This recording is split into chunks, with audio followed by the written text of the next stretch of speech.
السلام علیکم اسٹوڈنٹس، ہم جنرل سائنس کا 4تھ چیپٹر پڑھ رہے ہیں۔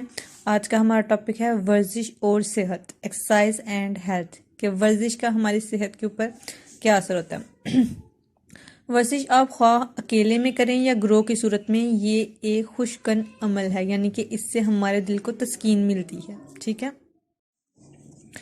ورزش جسم کی لچک کو برقرار رکھتی ہے اور اس لچک کی وجہ سے پٹھے اور جوڑ کھچاؤ سے محفوظ رہتے ہیں۔ بچے لچک کہتے ہیں، آپ نے اکثر دیکھا ہوگا نماز پڑھتے ہوئے یا اٹھتے بیٹھتے ہوئے کہ ہم جب سجدے میں جاتے ہیں تو اکثر ہماری ہڈیوں سے کڑک کڑک کی آواز آتی ہے۔ وہ کس وجہ سے ہوتی ہے؟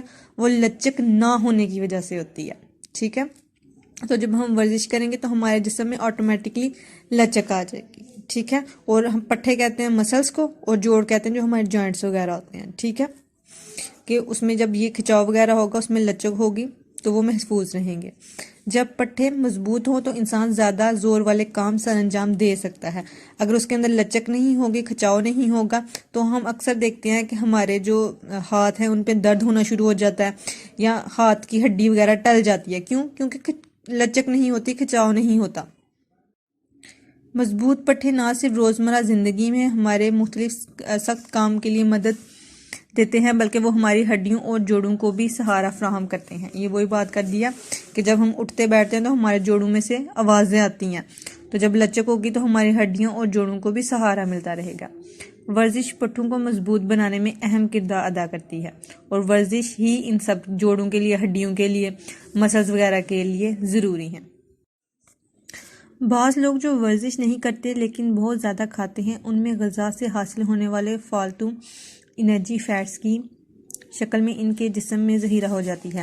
فالتو، وہ یہ کہنا چاہ رہا ہے کہ اگر ہم کھا کے کام کر رہے ہیں تو پھر وہ فالتو نہیں ہے، لیکن اگر ہم کھا کے بیٹھ رہے ہیں، کوئی کام نہیں کر رہے، کوئی ورزش نہیں کر رہے، تو پھر وہ فالتو ہے، ٹھیک ہے۔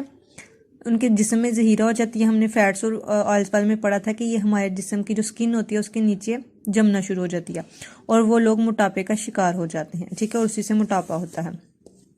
ورزش موٹاپے سے بچنے کا واحد ذریعہ ہے، کیونکہ خوراک سے حاصل ہونے والی فالتو انرجی کو جلانے میں مدد دیتی ہے، ٹھیک ہے۔ کام اگر ہم بیٹھ کے کر رہے ہیں تو پھر ہمارے لیے ورزش ضروری ہے، تاکہ جو ہم چیزیں وغیرہ کھا رہے ہیں، چاہے وہ کاربوہائیڈریٹس ہو گئے، پروٹینس ہو گئے، لپڈز ہو گئے، وہ ہمارے جسم میں ہضم ہو سکیں۔ ہر انسان ورزش کر سکتا ہے، خواہ کسی عمر کا کیوں نہ ہو، مگر دل کی بیماریوں میں مبتلا لوگ اور ذبذب کے مریضوں کو ڈاکٹر کی ہدایت کے مطابق ورزش کرنی چاہیے۔ ڈائبٹیز، ٹھیک ہے، اور دل کے بیمار جو ہارٹ پیشنٹس وغیرہ ہوتے ہیں۔ مسلمان نماز سے طبی اور روحانی فوائد حاصل کرتے ہیں۔ نماز پڑھنے کے دوران ورزش کے نتیجے میں جسم کا تقریباً ہر ایک مسل حرکت کرتا ہے۔ اس نے بتایا کہ نماز ایک ایسی ایکسرسائز ہے جس سے ایک ہمیں روحانی سکون تو حاصل ہو رہا ہے، اس کے علاوہ ہمارے جسم کا ہر ایک مسل کام کر رہا ہے، ٹھیک ہے۔ تو نماز بھی ایک ایکسرسائز ہے جو ہم دن میں 5 دفعہ کرتے ہیں۔ نماز کی ادائیگی کے دوران پٹھوں کا میٹابولزم بڑھ جانے کی وجہ سے اس کی انرجی کی ضروریات بھی بڑھ جاتی ہیں، ٹھیک ہے، کیونکہ جب ہم نماز پڑھتے ہیں تو ہمارے جسم کا جو میٹابولزم ہے وہ تیز ہو جاتا ہے، جس کی وجہ سے انرجی بھی زیادہ چاہیے ہوتی ہے، اور جو غذا ہم نے کھائی ہوتی ہے وہ ٹوٹنا شروع ہو جاتی ہے، ٹھیک ہے۔ یہ آج کا ہمارا ٹاپک ہو گیا۔ تو اگر پیپر میں ایکسرسائز والا کوشچن آتا ہے تو آپ نے خود سے نہیں لکھنا، جو اس میں لکھا ہوا ہے لچک کے بارے میں، پٹھوں کے بارے میں، کھچاؤ کے بارے میں، موٹاپے کے بارے میں اور نماز کے بارے میں، آپ نے وہ سب لکھنا ہے، کیونکہ ایکسرسائز والا ایک ایسا کوشچن ہوتا ہے کہ ہم خود سے بھی لکھ سکتے ہیں، لیکن اس میں وہ چیزیں لکھنی ہیں جو ہماری صحت پہ اثر انداز ہو رہی ہیں، ٹھیک ہے۔